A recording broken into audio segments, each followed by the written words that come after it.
SF 영화의 한 장면처럼 착륙한 UFO 위 해치에서 나온 외계인의 모습을 실제로 목격했다면 평생 잊지 못할 추억이 될 것이다. 마치 영상작품을 위해 디자인된 캐릭터 같은 세계의 눈 외계인이 구소련의 도시에서 여러 번 목격되고 있었던 것이다.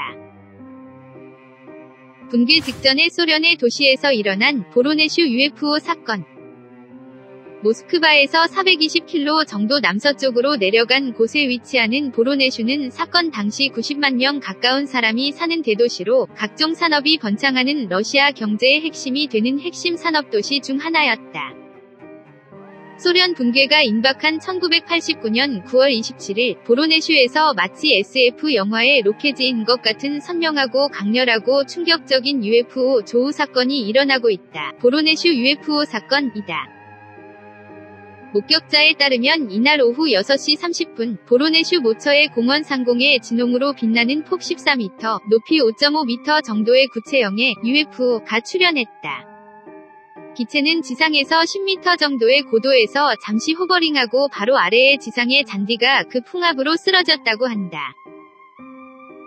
잠시 저공에 머물러 있던 UFO는 갑자기 높이 날아오르고 온 방향을 향해 순식간에 날아갔다. 목격한 인접한 지역의 어린이 3명은 기절할 뿐이었다. 그러나 이것으로 끝나지 않았다. 이 공원에서의 그 일이 있은 지 몇 분 후 그 근처의 다른 곳에서 그 이상의 충격적인 광경이 펼쳐진 것이다. 축구 경기에서 돌아온 초등학생과 학부모와 관계자들이 공원에서 가까운 버스 정류장에서 버스를 기다리고 있었는데 이 UFO가 출현하여 지상까지 고도를 낮췄다. 그리고 아직 뜬 상태에서 하단의 해치가 열리고 그 안에서 외계인이 나온 것이다. 그 모습이 또한 실로 인상적이다. 키는 2.7m, 9피트 정도로 키가 크고 팔이 길다. 땅딸막한 앞가슴에 두꺼운 상체로 목은 없고 어깨에서 완만하게 돌출된 것 같은 머리를 가지고 있다. 복장도 독특하고 은빛의 점프슈트 같은 옷으로 전신을 감싸고 다리는 청동색 부츠로 무장하고 있었다. 목이 없는 도명의 얼굴을 자세히 보면 빛을 발하는 눈이 3개 있었다는 것을 목격자들은 말했다. 옆면에 있는 2개의 눈은 하얗게 빛나고 있으며 그 사이에 있는 눈은 양쪽 눈보다 약간 높은 위치에 있고 붉게 발광하여 마치 레이더처럼 돌고 있었다고 한다.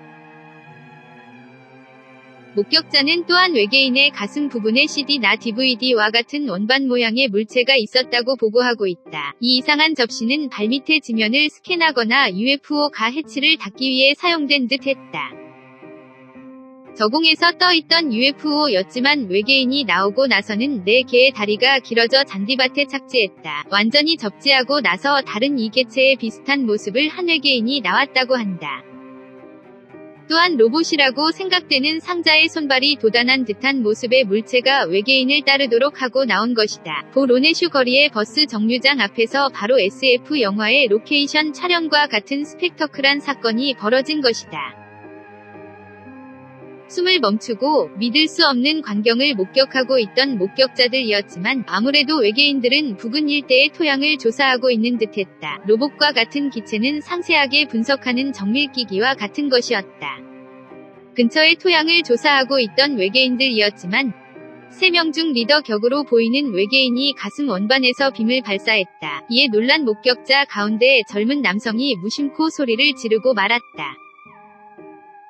그 소리를 눈치챈 외계인이 그 젊은이를 노려보았다. 이 외계인의 행동에 나머지 목격자도 전율, 마침내 비명을 지르는 사람도 나오고 현장은 어수선했다.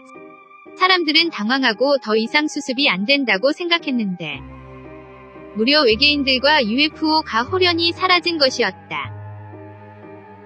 빔총에 맞은 소년이 일시적으로 소실. 그러나 이야기는 아직 끝나지 않는다. 목격자들의 소란이 진정된 곳에 다시 UFO와 3명의 외계인이 출현한 것이다.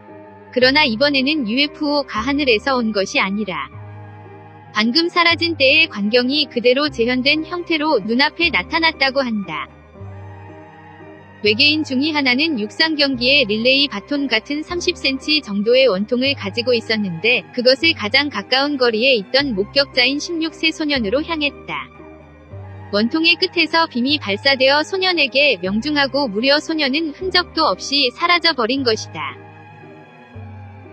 목격자들은 아까보다 더 떠들기 시작했지만 외계인들은 더 이상 목격자들을 자극하고 싶지 않았던 것인지 UFO 위 안쪽으로 돌아갔다. 해치가 닫히자 이륙해서 천천히 상승하고 속도를 올려 날아갔다고 한다. UFO가 사람들의 시야에서 사라지자 방금 지워진 소년이 다시 모습을 드러냈다. 보로네슈 UFO와 외계인의 목격 조우는 이 두 건뿐만 아니라 9월 21일부터 10월 2일에 걸쳐 곳곳에서 보고되고 있으며 국방에 관한 문제로서 정부의 정보기관 소식통도 조사에 나섰다. 또한 신문을 비롯해 당시의 각종 미디어도 이 UFO 착륙 사건을 보도하면서 이 뉴스는 전 세계에 알려진 것이다. 과학자 팀이 현지에 부임해 조사한 결과 착륙 현장에 확실히 착륙한 UFO 다리에 흔적이 있고 기체는 10톤의 무게가 있었다는 것을 산출하고 또한 현장에는 높은 농도의 방사성 물질이 검출된 것으로 보고되고 있다. 마침 고르바초프 시대의 소련으로 페레스트로이카 개혁 위 중요한 일환으로 강구된 정보 정책인 글라스노스치 정보 공개가 추진되고 있던 것도 이 뉴스가 퍼졌던 큰 요인이다. 글라스노스치는 소련의 민주화에 큰 공헌을 한 반면 아이러니하게도 국가의 요직에 있는 사람들의 부정과 부패 등을 대대적으로 폭로, 결과적으로 소련 붕괴를 밀어주는 것으로도 되었다. 보로네슈 UFO 사건은 구체적인 증거도 적기 때문에 회의적인 목소리도 적지 않다지만 불특정 다수가 목격한 UFO 사건에 흔히 있는 개별적인 목격 증언의 모순이나 차이점이 거의 없다는 것에 주목할 만하다. 그리고 사건 발생 30년을 지나고 있는 현재 당시의 수많은 목격자들의 지금의 기분이 어떤 것인가도 걱정되는 부분이다.